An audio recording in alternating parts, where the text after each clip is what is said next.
السلام عليكم، ازيكم حبايبي؟ يا رب تكونوا بخير، يا رب تكونوا في احسن حال. النهارده هنعمل مع بعض كفتة الفراخ الاقتصادية. مكوناتها سهلة وبسيطة وان شاء الله كلها متوفرة في البيت، وكمان هتعمل معانا كمية وفيرة اللهم بارك، وطعمها خطير جدا، طرية كده وحاجة تحفة.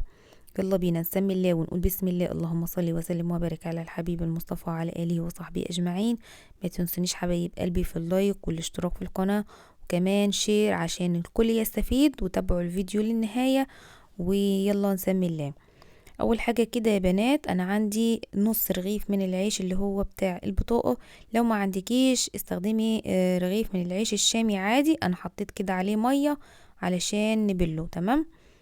هنا كده ده نص كوباية من البرغل، والبرغل ده ناعم علشان في برغل تاني بيكون خشن، ده برغل ناعم. تمام. نص كوباية البرغل دي متوفر عند اي عطار، بتنقيه كده كويس الاول، وبعدين بنغسله ونحط عليه مية، ننقعه بمية سخنة. هنسيب العيش والبرغل كده ربع ساعة، وبعدين نصفيهم كويس من المية. تمام. هنا بقى كده عندنا 3 4 فصوص من الثوم، وصلاية كبيرة كده محترمة، وعندنا معلقة كده من الفلفل الألوان، تقدري تستبدليها بفلفل أخضر. تمام. بس الفلفل الألوان مع الفراخ بيدي طعم حلو قوي. هنفرمهم كده في الكبة فرم ناعم، وبعدين نصفيهم من المية بتاعتهم. انا هنا كده صفيت البصل بالثوم بالفلفل والبرغل والعيش كمان، كده صفيت كل المكونات بتاعتي. هنا يا بنات عندي كده ربع كيلو من صدور الفراخ، ده صدر كده كامل وزنه ربع كيلو. هنقطعه قطع صغيرة، وعلشان بقى الكفتة بتاعتنا يكون ليها طعم كده كفتة ومميزة، لان الصدور طبعا ما بيكونش فيها اي دهون. هتحطي قطعة صغيرة جدا من الدهون اللي احنا بنجيبها من عند الجزار، ونسيحها نطبخ بيها او نحطها في الاكل بتاعنا كده. زي ما انتوا شايفين قطعة صغيرة بس بتفرق جدا في الطعم. ده شكلها اهو، قطعة صغيرة جدا زي معلقة كده كبيرة. تمام. هنحط بقى الصدر بتاعنا هو كده والدهنة، وهنفرمهم فرم ناعم خالص. بعد كده هنجيب كل المكونات بعد ما فرمناهم فرم ناعم، اللي احنا صفناها من المية، والبصل كمان صفناه، والبرغل والعيش. تمام. هننزل كده بكل المكونات بتاعتنا، وعايزة اقول لكم بقى كل المكونات دي كده هتضاعف الكمية، وهتدينا كمية وفيرة جدا اللهم بارك. والبرغل ده متوفر عند اي عطار زي ما قلت لكم، واهم حاجة تجيبيه ناعم. هنا كده هننزل كمان بالبهارات بتاعتنا، ملح وفلفل اسود ورشة بسيطة من السبع بهارات. حابة تزودي اي اضافة عندك حطيها، مفيش اي مشكلة. انا يعني حاطة بهارات بسيطة. حابة بقى انتي تحطي مرق الدجاج، اي بهارات تانية، بابريكا، اي حاجة، شطة، مفيش اي مشكلة.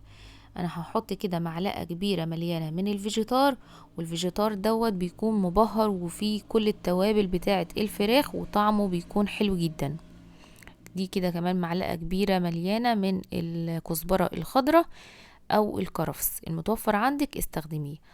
هنخلط بقى كل المكونات بتاعتنا فرم كده ناعم كويس جدا في الكبة لحد لما كل المكونات تتفرم فرم ناعم قوي. بصوا، هو الخليط بتاعي ده لما تمسكيه كده بايدك، احنا مش عايزينه يكون بيلزق قوي في الايد، يكون فيه تلزيقة بس بسيطة قوي. فانا لما مسكته لقيت فيه يعني بيلزق في ايدي بطريقة جامدة، فهحط كده معلقتين بقسماط زي ما انتوا شايفين، البقسماط ده او فتات الخبز زي ما بتقولوا. هنقلب بقى كده الكفتة بتاعتنا مع البقسماط تقليبة كويسة. شايفين بقى ده قوامها، انا بمسكها فيها تلزيقة بس بسيطة قوي. شايفين؟ ما شاء الله حلوة جدا التلزيقة اللي في الايد ديت، مع مية البصل اللي احنا هنصبع بيها هتروح، ومش هيكون في اي حاجة في ايدينا. بصوا بقى، دي كده معلقة زيت، هنمسح الصينية بتاعتنا بالزيت، او هنجيب كيسة كده.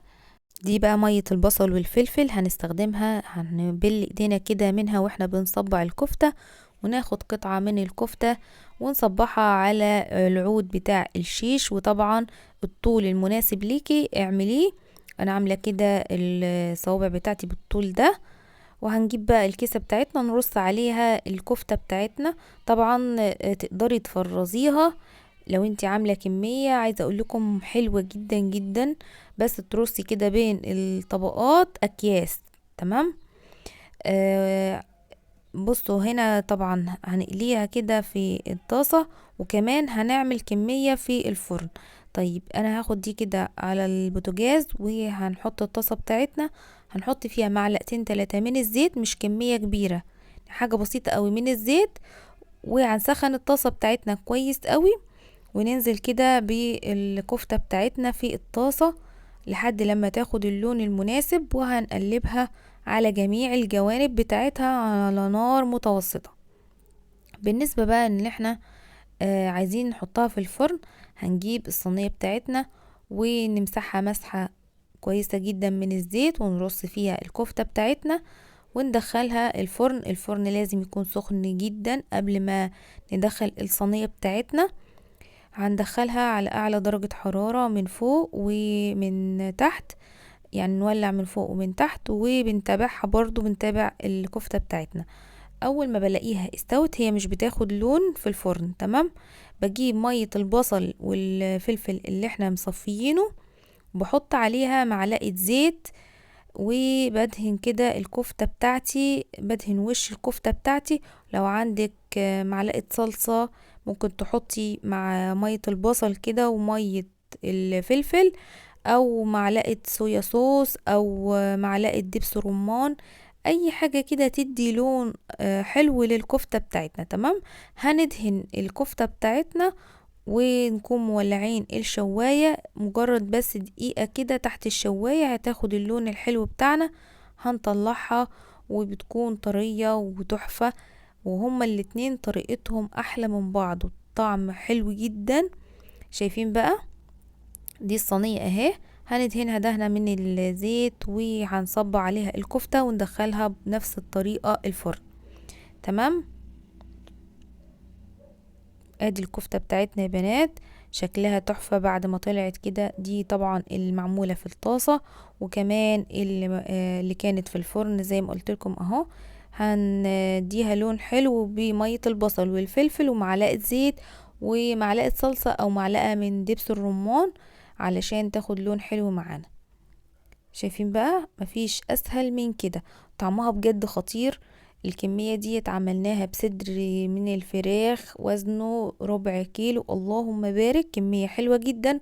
جربيها وارجعوا اكتبولي بقى في الكومنتات رأيكم ايه. بكل امانة وصفة ممتازة. شايفين الكفتة وشايفين الطراوة؟ بسم الله ما شاء الله، حلوة جدا. ياريت بقى يا بنات لايك وشير للفيديو لو وصلتوا لنهاية الفيديو. مع السلامة.